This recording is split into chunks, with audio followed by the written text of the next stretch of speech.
Hello everyone and welcome back to another Movie Nights movie review. I am Dalton Burdett with the Movie Nights, and today I am talking about Ash. This film is directed by Flying Lotus, which to my understanding is a prominent musician, and the synopsis of the film is a woman wakes up on a distant planet and finds the crew of her space station viciously killed. Her investigation into what happened sets in motion a terrifying chain of events. The two primary castmates are Eiza Gonzalez and Aaron Paul. Diving into the review, overall, the film was a little bit of a mixed bag for me.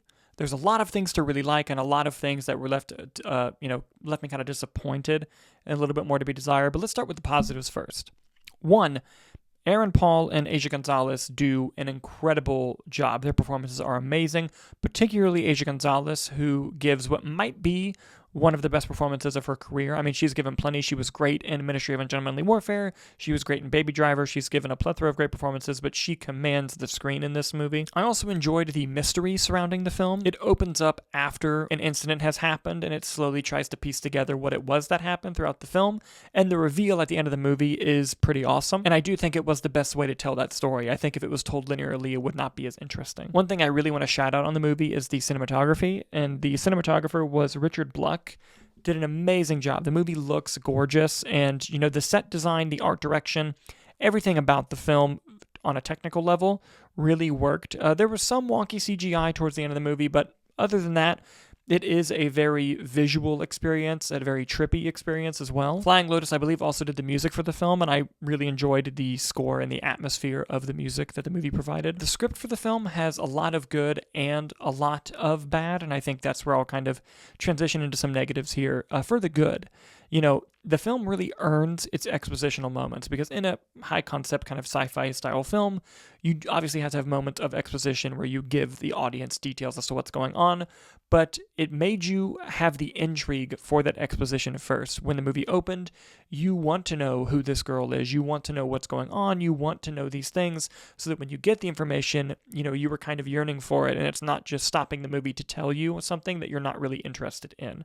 So on that level, the screenplay really worked. It does get a little bit convoluted towards the end of the film, and while the reveal itself as to what's going on was good, I think some of the journey getting there was a bit tedious, a bit over the top, and I think that having some shock scare edits in the film, while it did work at some point, because the character's definitely going through an experience with amnesia and just trying to remember something clearly traumatic that's happened to them, and something else that I won't spoil that the character's going through, it did often get to a point of like, okay, I feel like this is just happening every so often for shock value now, and when the script needed something to happen and not necessarily part of the story. And I've seen a lot of different reviews for the film kind of break down what they like and didn't like a little bit differently, obviously, but for me, I enjoy the first half of the film a lot more than the second half. I've seen a lot of reviews say the opposite, and I do think that the third act reveal is interesting, but that happens kind of at the beginning of the third act, the second and third act break. The movie continues on past the reveal, and everything that happens after just seemed like it was a bit much. And not that that didn't happen was cool. It was very cool and very scary, but the pacing wise, I was kind of emotionally drained by the time it got to beyond the reveal, and I was kind of just emotionally exhausted watching the end of the film. I don't really want to spoil any of the concepts or anything, but I will say the antagonist of the film was a very interesting antagonist, although I do think at one point they get to do a monologue towards the end of the movie that felt very unnecessary, and it kind of took me out of the movie a little bit. It just kind of seemed like it was there for the sake of being there and not to actually add anything to what was going on. The movie also has some experimental sequences as well.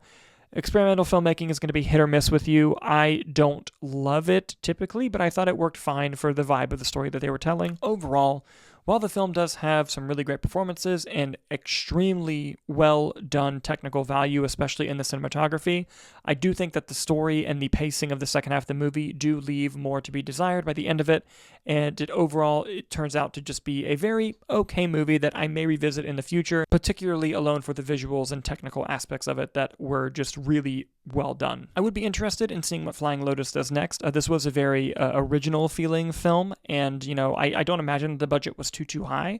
So, if you want to support low budget, independent, original sci-fi, then please go see this movie. It is playing in some theaters, and I believe it is eventually going to be on Shudder. So make sure if you're interested, you support the movie in that way. But once you have a chance to see Ash, what did you guys think? I'd love to see your thoughts in the comments down below. Thank you guys so much for watching, and we'll see you on the next review.